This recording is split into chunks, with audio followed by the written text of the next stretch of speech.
Life can only be experienced through surrender.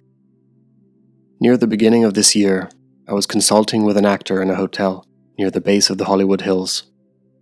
It's become almost customary for clients to ask me how I can help them make their lives better.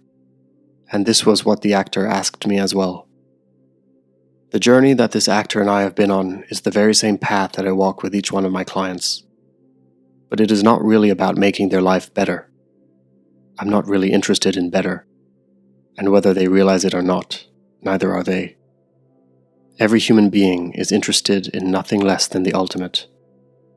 But the reason that they neither seek it nor ask for it is because they have been taught that they can't have everything. They have been taught to live in moderation. But the truth is, no human being that I've ever met wanted moderate happiness. No human being I've ever met wanted equal parts bliss and misery. If we look back into history, we find that there are only rare examples of true bliss.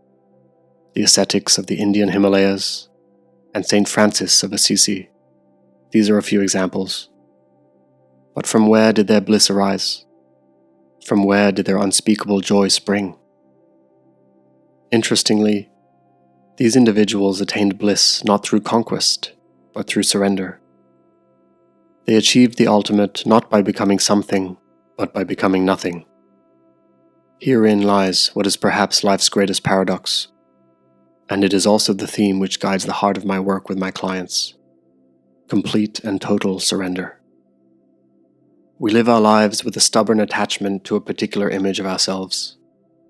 We live steadfast to our personalities, and likes and dislikes, and name and place of birth. But when, even for a single moment, we surrender the whole of ourselves, we are immediately filled with this quiet, this unspeakable bliss. Herein lies the secret to life, dear friend. The question is, how bad do you want it? You will no doubt say that it is difficult to live a life of surrender.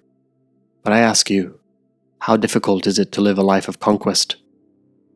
You will tell me that it is difficult to sever attachments to all that you have come to recognize as you. But I ask you, how much joy has this you really given you in your life? It was said long ago that life is easy for a man without preferences. I will say that life is a benediction for a man without an identity. The question is, can you really do it? Can you surrender all that you have come to know as your so-called self? Can you abandon your preferences? Can you retreat into insignificance? If you do, you will be more significant than you can ever imagine.